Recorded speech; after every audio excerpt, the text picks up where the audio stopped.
Aïssatou était une jeune femme si belle que tout le village parlait d'elle, mais sa beauté était aussi sa plus grande malédiction. Refusant de se marier, elle voulait profiter de sa jeunesse à sa façon, jusqu'au jour où une mystérieuse vieille femme lui fit une proposition qu'elle n'aurait jamais dû accepter. Ce qui arrive ensuite est si terrifiant que vous en aurez des frissons. Restez bien jusqu'à la fin, car la leçon que vous allez en tirer peut changer votre vision de la jeunesse, de la beauté et de la vie elle-même. Dans un petit village reculé de l'Adamaoua, entouré de collines verdoyantes et de pistes de latérite rouge, les journées s'écoulaient lentement au rythme du soleil et des saisons. Les hommes partaient tôt le matin avec les troupeaux de bœufs. Les femmes se retrouvaient au marigot ou au fourrage pour puiser de l'eau et échanger les dernières nouvelles. Et les enfants couraient pieds nus derrière des roues de bicyclettes usées qu'ils faisaient rouler comme rouler des trésors. C'était un village simple, mais pas ordinaire, car depuis plusieurs années, une seule personne faisait battre les cœurs, faisait tourner les têtes et nourrissait toutes les conversations dans les sarrés. Aïssatou, la perle du village. Son nom résonnait comme une mélodie de flûte peule qu'on répète sans jamais s'en lasser. À chaque fois qu'elle apparaissait dans une ruelle, c'était comme si le temps s'arrêtait. Elle avait cette démarche altière, ce sourire calculé, ses grands yeux noirs en amande qui semblaient tout voir et tout obtenir. Ses cheveux, tressés en nattes fines, toujours impeccables, brillaient sous le soleil. Sa peau claire et éclatante lui donnait l'allure d'une fille de l'Amido dans un village où les autres pensaient s'effacer à côté d'elle. Les jeunes bergers et les commerçants en perdaient le sommeil. Les femmes, elles, se sentaient éclipsées, parfois même humiliées. Et les sages du village serrèrent la tête sous leur chéchia. Cette fille, elle est belle, mais sa beauté sera sa perte. Elle a oublié le poulaakou, le code moral Peul. Un soir, alors que le village se rassemblait autour du thé, pour la causerie, les discussions portaient encore sur elle. « Tu as vu Aïssatou aujourd'hui » murmura un jeune homme à son ami.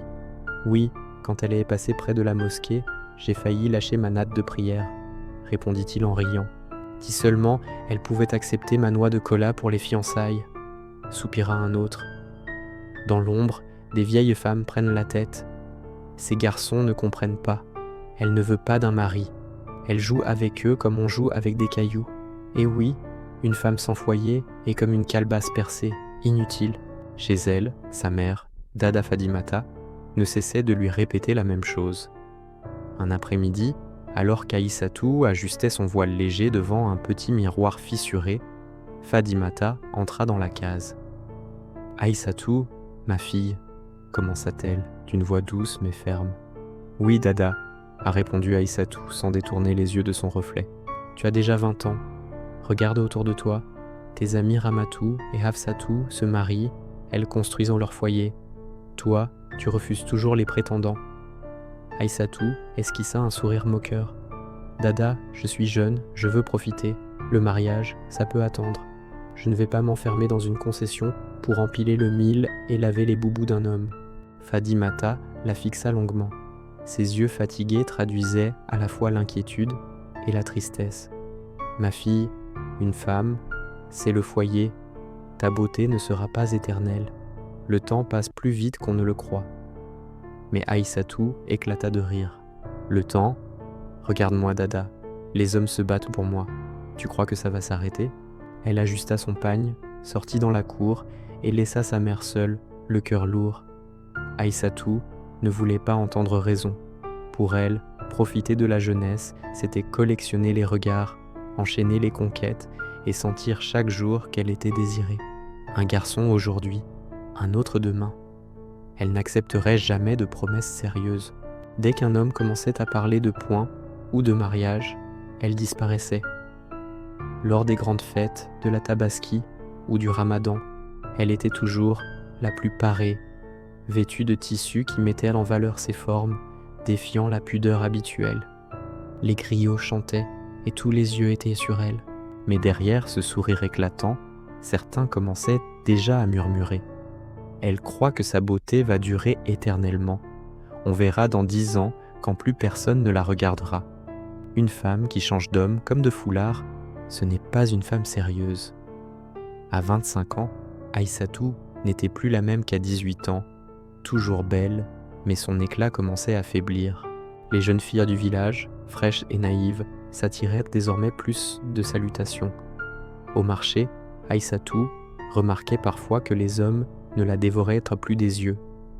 Ils regardaient plutôt la petite Hafsatou, 18 ans, ou la fille du forgeron. Cela la rongeait. Alors, pour compenser, elle en faisait plus. Maquillage plus voyant, aînée plus complexe, sortie plus tardive. Mais au fond, elle le savait. Son règne était en train de s'effriter. Une nuit, après être rentrée d'une cérémonie dans un village voisin, Aïssatou marchait seule. Le vent souffle dans les hautes herbes. Elle s'arrête devant sa maison, leva les yeux vers le ciel étoilé. Elle murmura pour elle-même « Pourquoi même ? Pourquoi je n'ai plus ce que j'avais avant ?» Le lendemain, au fourrage, elle surprend une conversation. 2 jeunes filles parlaient en remplissant leur bidon jaune. « Tu as vu Aïssatou hier soir ? Toujours à faire la coquette. »« Oui, mais les hommes ne veulent plus d'elle pour épouse. Elle a trop joué. Moi, si Allah le veut, je vais me marier l'année prochaine. » Elle rit doucement. Aïssatou, cachée derrière un grand arbre, sentit ses yeux se remplir de larmes. Mais elle sécha vite ses joues, relève la tête et se dit « Je leur prouverai, je ne laisserai pas ma beauté disparaître. » Ce soir-là, sa mère revint à la charge. Assise sur une natte, Dada Fadimata l'attendait, son chapelet à la main. « Aïssatou, tu me fais peur. Je sens que tu te perds. Regarde tes amies, elles ont des enfants. Toi, tu erreurs la nuit. » Aïssatou, agacée, répondit sèchement. « Dada, laisse-moi tranquille. Ce n'est pas parce que je ne veux pas d'un mari maintenant que ma vie est finie. Tu ne comprends pas? La jeunesse est comme la saison des pluies, elle passe vite. Alors, je trouverai un moyen de rester belle éternellement. » Lance Aïssatou en riant nerveusement. Fadimata soupira profondément. Elle savait que quelque chose de mauvais finirait par arriver. Les jours passèrent et la solitude devint le fardeau d'Aïssatou. Une nuit en particulier marqua le tournant. Elle marchait sur un sentier sombre à la lisière du village. Le vent soufflait doucement, les grillons chantaient et la lune éclairait à peine le chemin. C'est là qu'elle sent une présence derrière elle. Elle se retourne, brusquement. Personne. Elle reprit sa marche, mais son cœur battait vite. Quelques mètres plus loin, elle entendit un souffle, comme une respiration rauque. Elle s'arrête net, tremblante, et c'est alors qu'une voix, sortie de nulle part, résonna. « Tu souffres, Aïssatou, je peux t'aider. » Son fils à chanter se glaça. Elle tourna lentement la tête, et là, sous un grand baobab, une silhouette se dessinait. Une vieille femme voûtée, vêtue d'un pagne noir et d'un voile qui cachait à moitié son visage. Ses yeux brillaient d'une lueur étrange, presque inhumaine.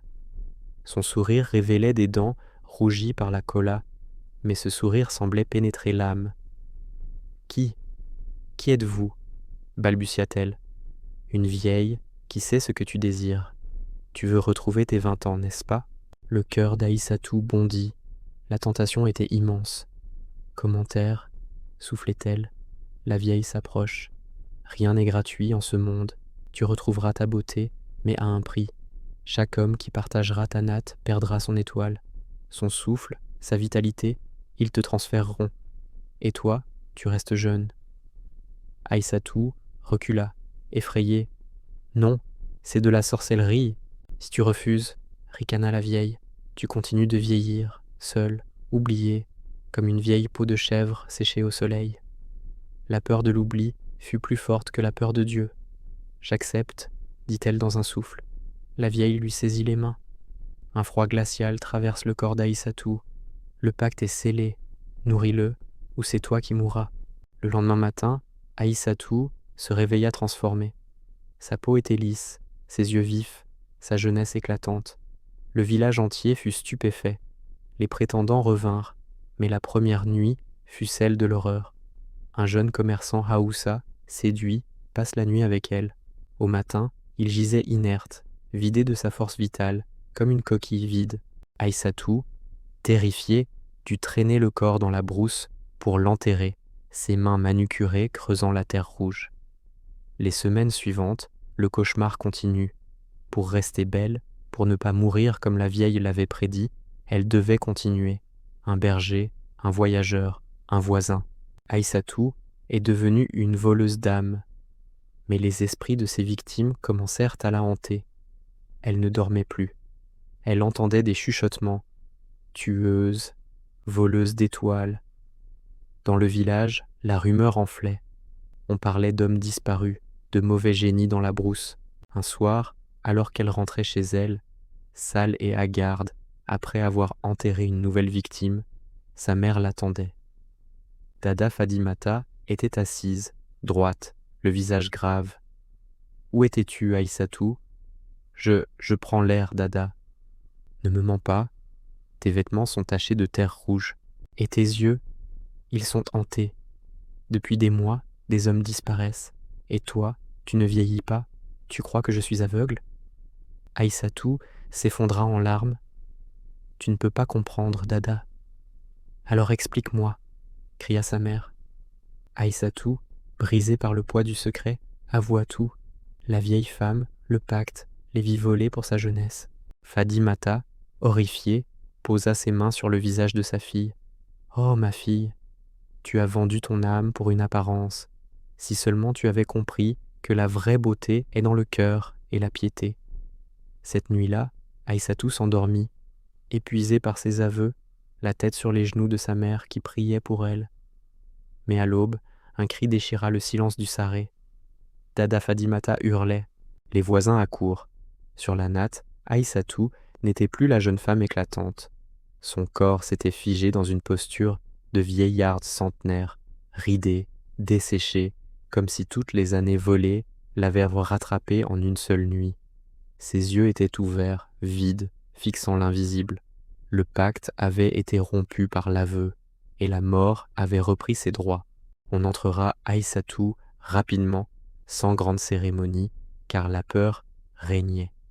Et depuis ce jour, dans les villages peuls du Cameroun, les anciens racontent cette histoire aux jeunes filles sous l'arbre à palabres.